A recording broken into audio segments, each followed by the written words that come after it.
There came a point where America came along in the 80s and 90s, destroyed a lot of policy and economic policy to where their farmers were not able to make any money. All we're doing is saying, not our problem, we didn't do anything, and we're just building a wall. In Koreatown, if you ask anyone, are we building housing in California? Everyone will say yes, because it's happening on every freaking corner. 75% of Los Angeles, the land, is zoned for single-family homes, so you cannot build density, except for our communities. All of us have this conception of, oh, Democratic presidents and Democrats are so great to borders and immigration. They're not. They're all complicit.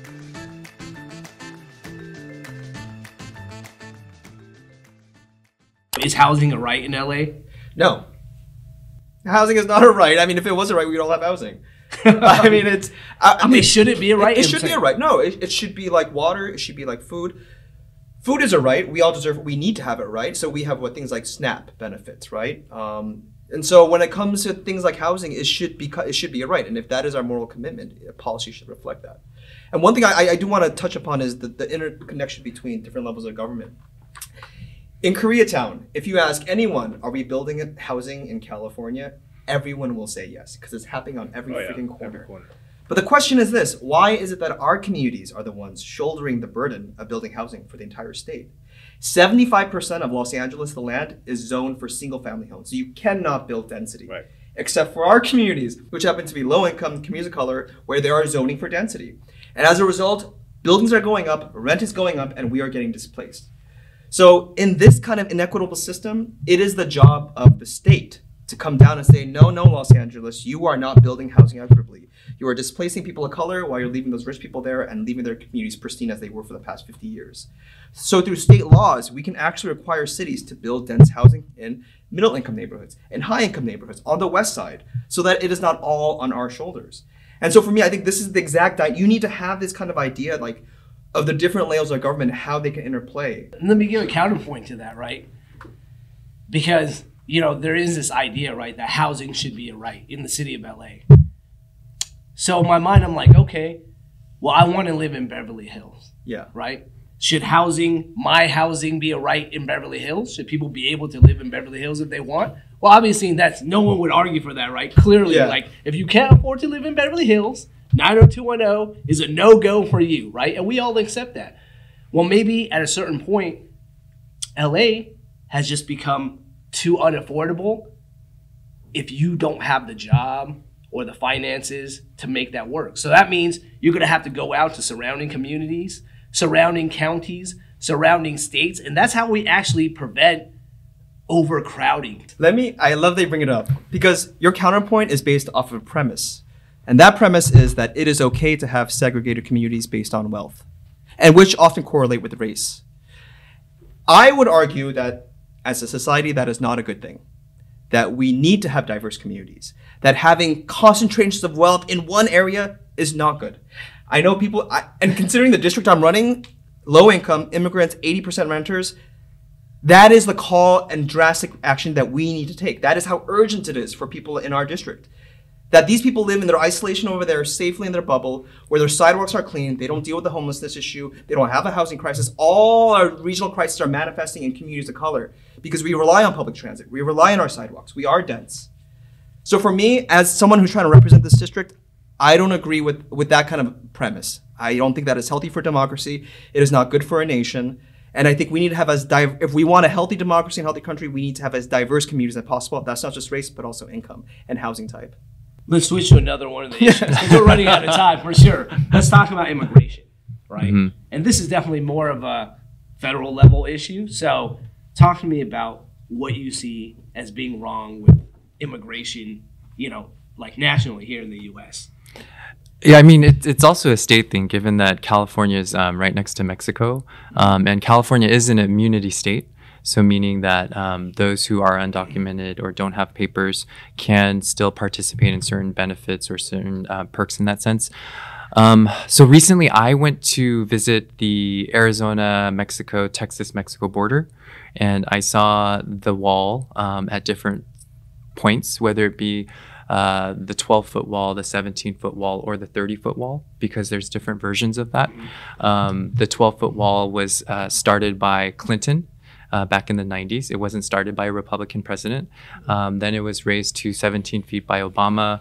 Then Trump went ahead and added mesh wiring to it. And then built it to be 30 feet because when you jump from 30 feet, it's lethal. You die. You can't survive. And so he built it to 30 feet. And then Biden then came in and then built another metal structure in between. So all of us, the reason why I'm saying this is all of us have this conception of, oh, Democratic presidents and Democrats are so great to borders and immigration. They're not. They're all complicit. They're all doing the same kind of dance and play. When you actually go to the border, all of these presidents have been complicit. If your daughter asked this question, I would just basically say, there came a point where America came along in the 80s and 90s, went to Mexico, destroyed a lot of policy and economic policy to where their farmers were not able to make any money nor be able to live.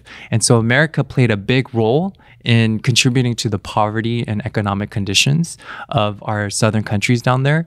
And as a result, now we're seeing the effects of that, where people are fleeing the devastating situations down there, whether it be with political turmoil, whether it be with economic depression or what have you, or other types of persecution. And now we're in a situation where all we're doing is saying, not our problem, not our problem. We didn't do anything. And we're just building a wall and we're criminalizing people and sending them elsewhere and deporting them. But then this country was actually a country that was built on immigrants, that was built on people from other countries. And we're no longer at the peak of influx of undocumented or paperless individuals coming over.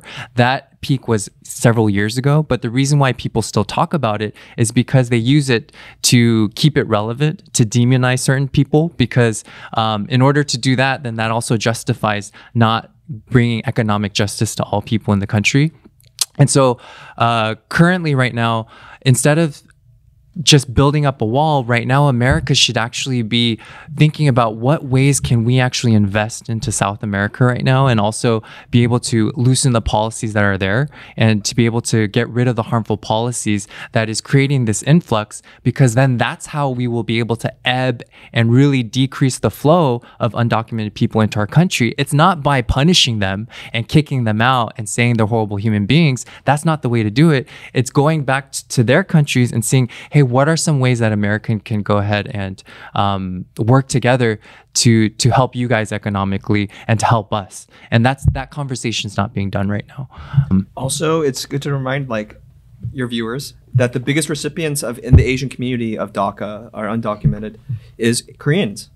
We are the largest. And so this isn't just an issue for Latinos. This is an issue for API community as well. Yeah. So just wanted to add that. I like that idea, right? Of going into those countries that have all these immigrants coming to our borders and trying to figure out what is the origin of that problem, right? I mean, at the same time, though, are you basically advocating for a more open and free border or less border security? So progressives get this, I guess, this assumption that they're all for open borders. I mean, hopefully we can come to that time in the future. But that's not what I'm advocating for currently. What I'm advocating for is, while we do what I just had mentioned, we also need to take care of those that are undocumented in our country right now, because they're paying so much in taxes and contributing to our economy right now, but yet they're living horribly in poor living conditions, and that affects the communities that they're in, us, we're all neighbors in that sense. So if you're going to take care of the people, take care of the people, including those who are undocumented, by creating a pathway to citizenship where they can become legal. Yeah, no, I definitely agree with that. I think we all agree with that, right? People that come here have proven their value, right, to American society and their communities, should be given a pathway to citizenship, right? Because that's only fair. Some of them, especially the ones who came as children, they may not know any other country. Yeah. So to send them to a country that they don't know, that they may not even speak the language of, that just seems to be unreasonable, right? And ridiculously unfair. And on top of that, there's so much immigration policies that are antiquated, whether it be with our quota system, how many people get to come in from different countries, how many visas we get to go out. Oh, if you're a sibling of mine, for me to petition for you, it takes 10 years for you to actually get to come here.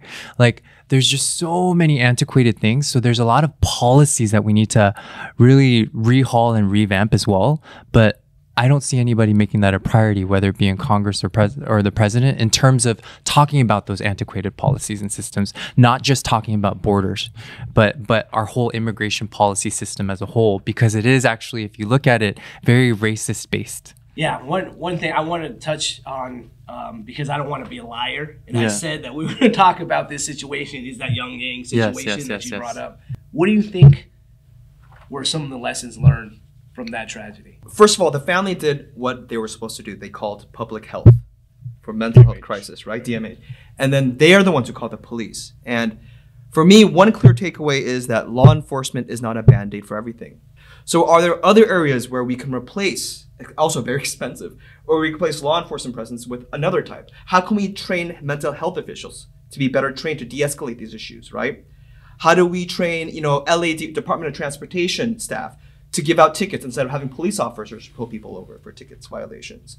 So I think we have to really, and considering how much money we spend as a city on LAPD, how do we reappropriate some of those resources and invest in other models where it's not someone with a gun at their hip, but is more specialized in dealing with the homeless, with people with mental health crises. And so, again, I think we put a lot on our police officers. I think, my 3 takeaways are: number one, the LA County Department of Mental Health needs to rethink their protocol and procedures about calling law enforcement, and should really rethink about not calling law enforcement, because in cities like Chicago, their unarmed crisis response teams don't involve law enforcement whatsoever, and that's what they're moving towards. So that's one thing. And then number 2 is, although that Korean on-site clinician from Department County of Mental Health was Korean, didn't really do much in terms of using that Korean connection or that language, or even being there to assist the father. And so I think for our community to make sure that we have our members also in different positions where we can be adequately served.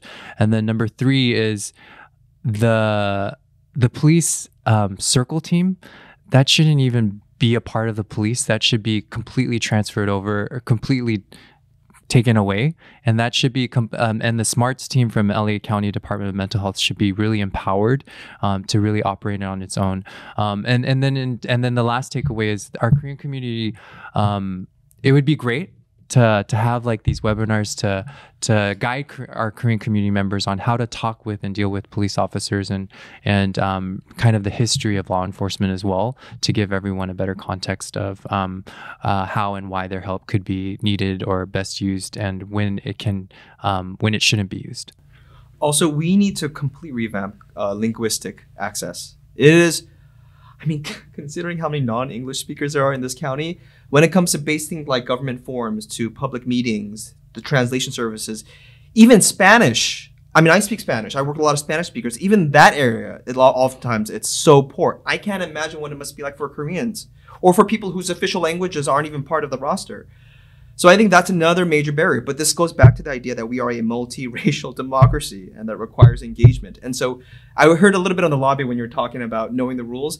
It is the job of government to inform the public of the rules in their language, in their culture.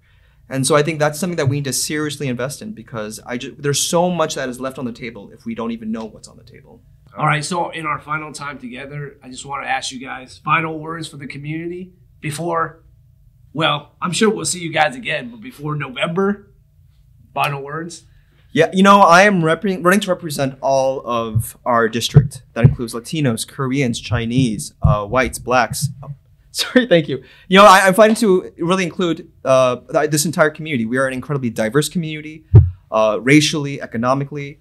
But specifically for the Korean American community, this is the community where I was born. This is where I was raised. It's where my parents became young leaders in their church. And so for me, this is an incredibly personal race. And what I will tell the voters is this: when it comes to gaining power, better representation, it will not be given freely.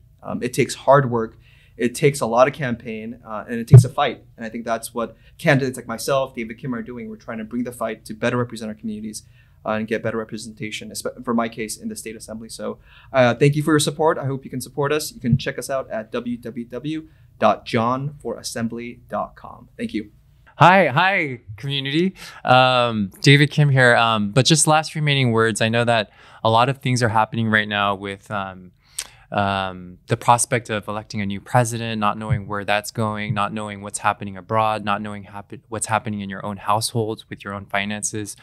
And it's very discouraging a lot. And I know that those moments do come up a lot. But one way to really be proactive about it is to care about what's happening in terms of the local politics and federal politics. And I know it tends to be very turning off and disengaging a lot of times.